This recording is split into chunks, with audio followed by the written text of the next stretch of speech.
Hiya, how you doing? Welcome to part 3. We're going to finish off this KOOKY cue. We need to go through, have a listen to it, and I've gone through it just before I started recording, and there's some bits that seem a bit repetitive. Probably want to maybe change up the melody. I definitely want to add in some more orchestral toys, maybe some piatti, some timpani. I'm going to have a play around with that to see if we can add some more accents and fun into the piece before we finish it off.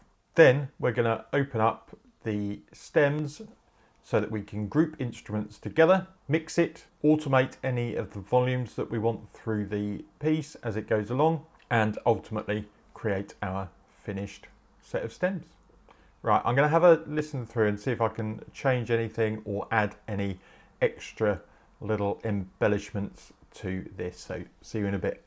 Right, so I've had a little bit of a play around. We've put in some BBC SO toys. So those, and some castanets, some wood blocks, and splattered those starting mainly from that middle section. I've also added in Spitfire Studio brass to duplicate whatever it was. So tenor trombones I've duplicated. Now they're actually slightly lower in volume, so I've had to put a gain stage on them. I've done the same with the trumpet staccatos as well. You can see I've put Spitfire Studio brass on as well. They've just got a bit more bite, close mic, and I think it enhances the sound overall. Don't think I did much else. This end section that we had originally we can get rid of. So that is now our whole cue done. I've gone through and labelled these, and we're ready for the arrangement and stemming stage. So if you've seen the video on my simple template for stems and reverb, this is what we do. We unhide those stems and reverbs. What I need to do is put these into groups, possibly 6, possibly more. I've got 6 to start with, but we can always add extra. I'm going to color code them and see how many groups we end up with. Right, so we've color coded everything. I've actually got 7 different groups here. We've got piano and harp as one group. Notice I changed the grandeur to the gentleman because that's the upright piano, sounds a bit more appropriate. Then I've got the strings. Now, before I left you, we only had violin 1, but I've doubled it with violin 2, pizzicato, and violas down an octave to boost their power in the entire piece. We've also got separated, I could have done all the brass in one, but if I want to take out just the trumpets, so the high brass, that would have been tricky. So I'm going to do trumpets on their own and then low brass on their own. Then we've got all the woodwinds on those 4 tracks, and then coming down to tuned percussion, which are going to be on their own, and then finally untuned percussion as a group. So I need an extra reverb and an extra audio stem. Therefore, in the mixer, we can come along, duplicate the reverb.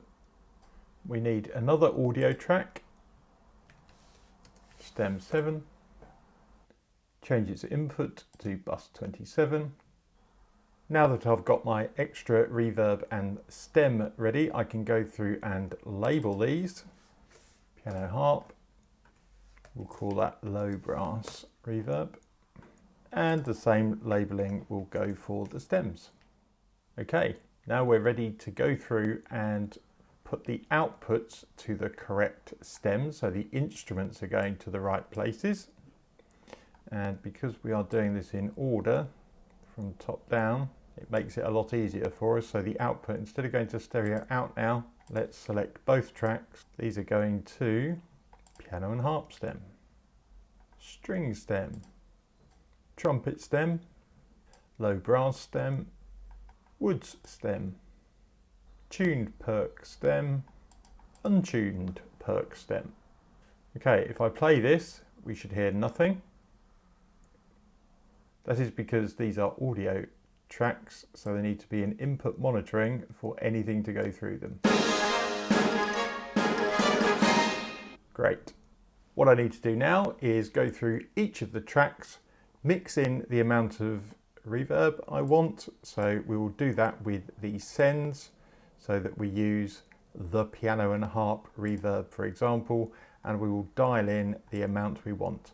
The easiest way to do this is probably by listening to the track in solo, and also look out for any EQ you might want to do that you haven't done already.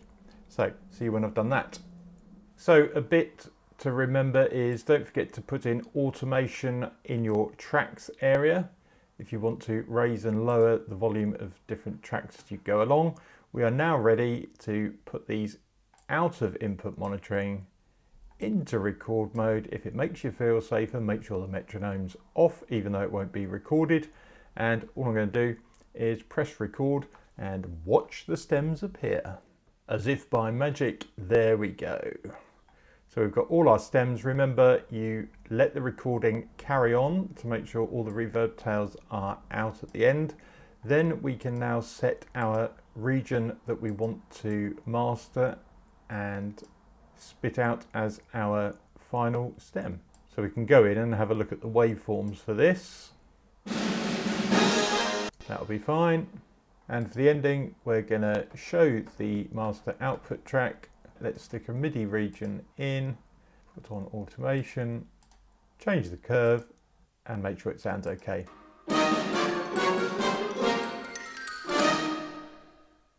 Then alter the cycle range to the end, and we are ready to master it. So I'm just going to use the Logic Mastering Assistant and come back when that's done.